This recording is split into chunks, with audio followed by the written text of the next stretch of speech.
panibagong video. So matagal-tagal na tayo bago makagawa ulit. And voice over lang pala itong gagawin natin kasi madaling araw nitong oras na sinushoot ko yung video. Hindi na pwede mag-ingay. So naputulan tayo ng throttle cable nung nag-ride tayo papuntang Cabecera sa Angono Rizal. And pag uwi natin naputulan tayo saktong-sakto. Malapit na tayo mismo sa bahay natin nung naputulan tayo. Kaya yun, awa ng Diyos, di tayo pinahirapan na maputulan dun sa malayo. And bumili ako nito, throttle cable, I think pang TMX to eh. So ayan yung video na nagtulak tayo. 2 kanto na lang yan mula sa bahay namin. So sobrang swerte, nagpapasalamat ako na naputulan man, malapit na lang yung tinulak. So ayun mga ka-CR, tip ko lang pala, kung hindi kayo sigurado sa haba ng throttle cable na nabili nyo kasi hindi nyo nadala yung motor. Syempre sa case ko, diba, hindi ko nadala yung motor nung bumili ako ng throttle cable. So kung hindi kayo sure sa haba ng cable na nabili nyo, pwede muna siyang sukatin bago nyo ikabit para kung bitin man or mahaba, pwede nyong ibalik.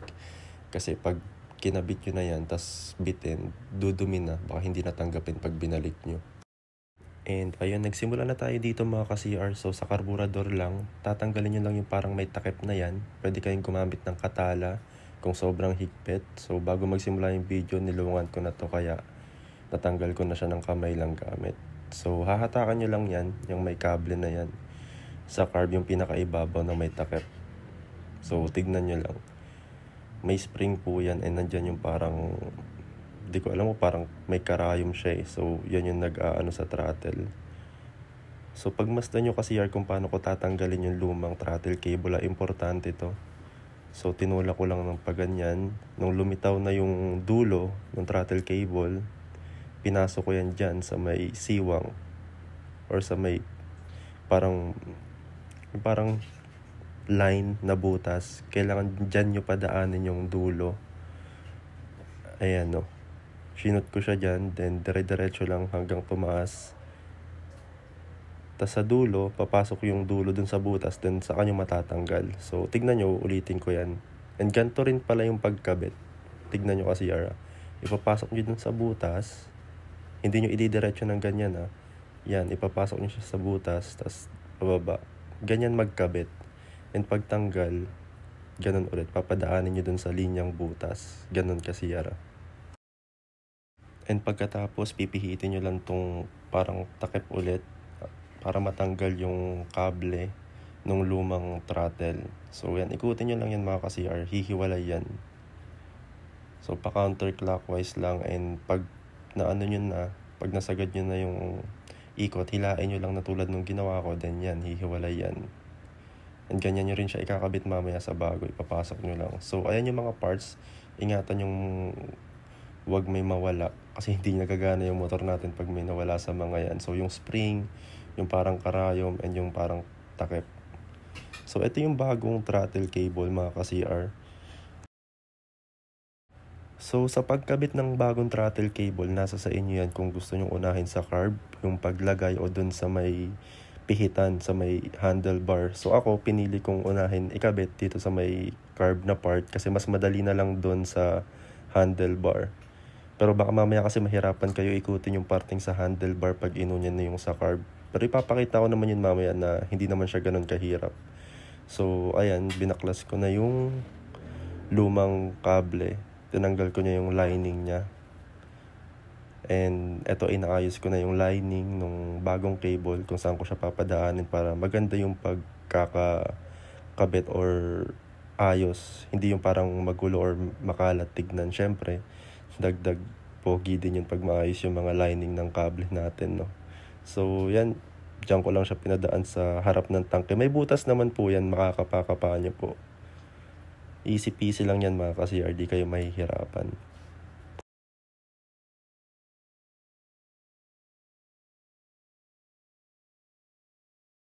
So ayan na mga ka-CR, nakakabit na yung bagong kable. And tulad ng sinabi ko kanina, isushoot nyo lang yun dyan sa parang may takip na nasa ibabaw ng carb. Pasok nyo lang. Yan, ganyan. And sagad nyo yung nasa ibabaw ng cable. Parang iikot-ikutin nyo rin yan eh. Yan.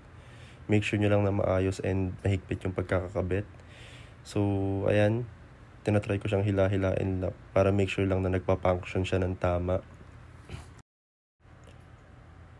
And eto, kakabit ko na yung spring. Importante itong mga parts na to kasi dapat magawa nyo to ng tama tulad ng ginagawa ko, kasi magkakaroon kayo ng problema or hindi kagana yung throttle function nyo kung hindi nyo maayos. So tulad ng sinabi ko, iyaan nyo na lang yung spring, papasok nyo dyan sa dulo ng throttle cable, and kung paano siya dun ipapasok sa may linya na butas dun sa may karayom, tignan nyo lang.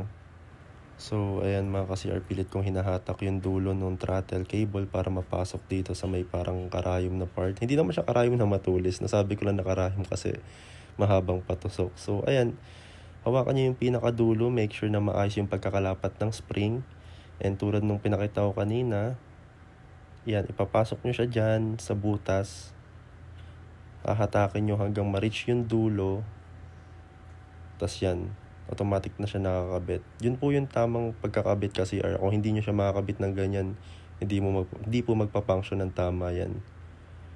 So make sure nyo rin yung spring is maayos, kasi pag hindi po yan maayos, di rin po gagana ng tama or baka hindi gumana yung throttle nyo. So ayan, pinapaulit-ulit ko siyang ilabas-pasok para po mapakita sa inyo yung tamang proseso, okay? So yan, hatak lang sa dulo, pasok ulit dyan. Ganyan. Ipapasok nyo siya sa body, tapos ilalabas dun sa butas. Then hatak hanggang sa dulo, then pag na-reach nyo na yung pinakadulong part, ayun, papasok na siya dun. So mga ka-CR, importante to. Once nakabit nyo na yung part sa karburador, make sure nyo na pag hinatak nyo yung dulo ng throttle cable, doon naman sa part na kinakabit sa handlebar, make sure nyo na bumabalik or may resistance. Like, pag hinatak nyo siya, babalik siya. Kasi pag hindi, it means yung spring doon sa loob ng karburador is hindi nakalapat ng maayos or mali yung pagkakabit natin. So, hindi ko napakita sa video, pero 3 beses kung binuksan yan, yung part na yan. 'Di ba sinasarado ko na siya pabalik. Pero 3 beses ko yan binuksan at inayos yung spring, kasi sa unang beses kong gawin, hindi pumapalag yung dulo ng throttle cable, hindi siya bumabalik. Kaya pag start ko ng motor, sobra siyang nag-wild, as in nakamax yung sagad ng throttle, sobrang ingay, nagulat kami. So pag gagawin nyo to, make sure nyo na bago nyo buksan yung motor is, alam nyo yun, pag hinila nyo yung dulo ng part ng nasa handlebar, bumabalik siya. So di ko napakita sa video, pero 3 beses kong inayos yung spring dun sa carburetor. So 3 beses ko siyang tinanggal and kinabit, kasi sa unang gawa ko, hindi ko siya na perfect Pero tama yung process natin ginawa kasi kaya tip ko lang din, bago nyo ikabit yung wire dyan sa dulo ng handlebar dyan sa binabaklas ko ngayon, try nyo munang hila-hilain kung bumabalik.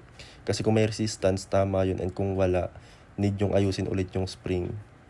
So ito yung naputol na part sa throttle cable natin. By the way, mahaba na tong throttle cable na gamit natin compare sa stock since nag-scrambler build na tayo ng ng handlebar. So mahaba na yan compare sa stock. So parang pang TMX 150 ata yun, or 155 yung throttle cable. And ano lang to mga 120 to 150 lang bili ko dito So tip ko is siguro sooner or later, kahit hindi ito maputol, magpapalit na ako ng mga tagsi 600 to 700. Hindi ko naman sinasabing hindi matibay itong kinakabit ko. Pero last year kasi, wala pang 1 year nung pinalitan ko tong throttle cable, and same din yung kinabit ko and naputol siya agad. Unlike dun sa stock na almost 3 years, kung hindi pa ako nagpalit ng handlebar, hindi siya naputol. Pero yun, last year na nagpalit ako ng mas mahabang cable dahil sa pag-upgrade, ayun, mga 11 months naputol na siya now. So siguro, bibili ako ng talagang mga mahal na pero alam natin quality.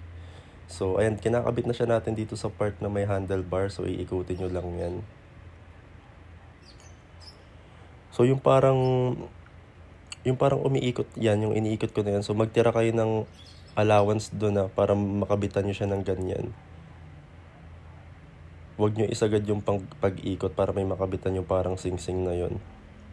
So itong part na to mga ka-CR, importante rin to. So ganito natin ikakabit yung kabilang dulo dito naman sa handlebar area.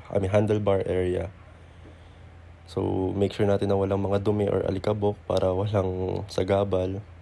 Sundan nyo lang to mga ka-CR. Same process lang naman to sa mga Keyway CR152. Wala naman tayong pinagkakaiba So unahin nyo muna siguro ipasok yung parang yung dulo bago nyo ilapat yung wire. Para, ayan, yung gagawin ko yan. Ganun. Pinasok ko muna yung dulo, tapos nilapat ko yung wire sa linya para mas mabilis or mas madali.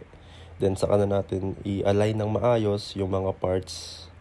Pero i-testing muna natin kung, ayan, kung nahahatak siya ng maayos. So, ganyan gumagana yung throttle natin. Pag hinahatak natin siya, nababanat yung cable dun sa carburetor, tas yung dulong part na may ano dun sa spring, humahatak, binubuksan niya yung part kung saan papadaan ata yung gas or what. Di ko na alam yung masyado yung detailed part na yun. Pero yun dyan sa throttle cable, ganun yung function niya. Pag hinatak siya dyan, is hahatak rin siya dun sa carb. So, pag sinasarado nyo tong handlebar area sa ilalim ng bakal is parang may butas, ayan. Dapat ma-shoot nyo dyan yung matulis na part doon para malak ng maayos. So, sinasarado na natin ka CR. Medyo mahaba pa nga yung handle, medyo mahaba pa yung wire or yung cable Yan yung nabila natin. Pero hindi siya awkward. For me, sakto na yan. Magagawa naman natin ng paraan and parang dagdag style rin siya. Basta ma-align lang natin na maayos. And yan, hinihigpitan ko na para swabing-swabe yung mga lock. And dito mga ka-CR, tinitesting na natin yung resistance. Yan yung sinasabi ko sa inyo bago ko buksan. Tinesting ko muna kung bumabalik. Kasi pag hindi bumabalik yung pag-throttle natin, it means may mali dun sa carb na part. Pero yan mukhang tama naman. So start na natin.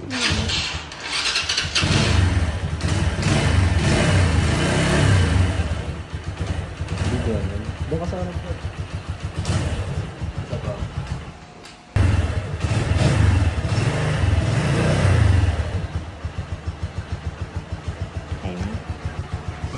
So yun lang mga ka-CR, salamat sa pagnood ng video natin. Kung umabot kayo dito, sana may natutunan po kayo. And hanggang sa muli, ito po si Clover TV. Bye for now.